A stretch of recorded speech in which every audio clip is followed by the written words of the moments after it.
Bonjour, alors aujourd'hui je vais vous faire un tuto comment savoir patienter en salle d'attente. Voilà, donc je fais mon petit Donald incontinent toujours, voilà.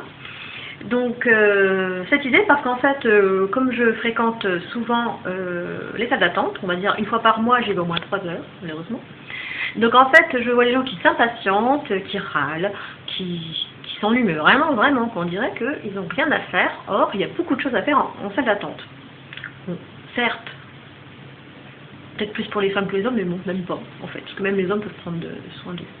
Donc alors tout d'abord, c'est sûr, je comprends qu'en salle d'attente c'est pas rigolo. Souvent on a des magazines qui sont vraiment pas agréables, donc ce genre là je vais vous montrer. Voilà. Donc alors les magazines, déjà des trucs qu'on lit pas souvent, enfin en tout cas pour moi, qui ne nous intéressent pas forcément. Ils sont toujours en piteux état, voilà, et ceux qui tombent, voilà. Voilà. Et en plus, faut oser les prendre, parce qu'on se dit que tous les gens qui sont malades, donc forcément, il doit être plein de bactéries. Donc voilà. Alors, première chose, en salle d'attente, pour s'occuper, alors, surtout les femmes, les hommes peuvent le faire, c'est que moi, j'ai toujours dans mon sac à main une trousse à manucure. Alors bien sûr, il faut être chargé. Donc, une petite trousse à manucure. Donc, dedans, l'équipement de base, tout simplement, pour un petit manucure. Donc on a une lime à ongles, forcément, un peu de crème pour les mains et hydrater les cuticules, un petit bâtonnet pour pousser les cuticules, pour couper les petites cuticules, et cet appareil qui est vachement bien, je le recommande à tout le monde, franchement il est super bien pour couper les petites cuticules. Et après on peut aller jusqu'à l'extrême et se mettre une petite base. Voilà. Donc en fait, ça occupe bien, déjà, si on le fait bien, ça peut prendre une bonne heure, une grosse demi-heure. Et ça, c'est des choses qu'on n'a pas souvent le temps de faire chez soi, surtout quand on a des enfants. Donc déjà, on a gagné 1 heure d'attente. Voilà. Après, si ça ne vous tente pas, vous n'osez pas, alors qu'il n'y a pas de mal, on s'en fout des autres, vous pouvez très bien ramener des magazines qui vous plaît un peu plus et qui en plus seront propres. Ça, c'est sûr.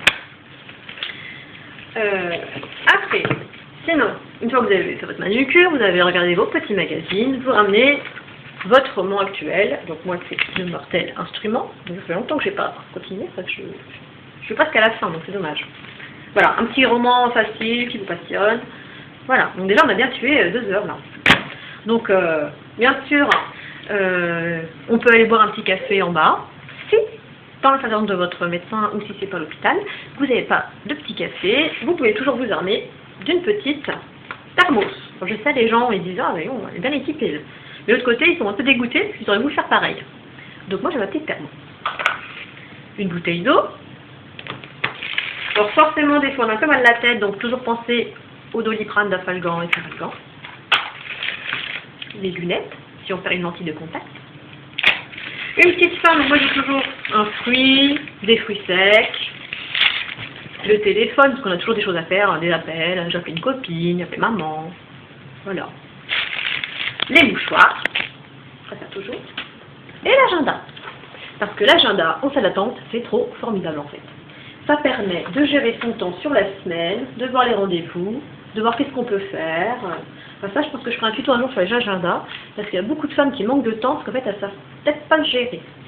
Donc je pense que ça peut être une bonne idée. Et bien sûr, primordial, important, en salle d'attente, toujours prendre un petit désinfectant hydroalcoolique. Parce que, surtout quand on a essayé de lire ces magazines, là, sur le crado, ça c'est hyper important. Voilà. Et en fait, les gens, quand ils me voient faire, ils se disent, en fait, elle a raison, quoi.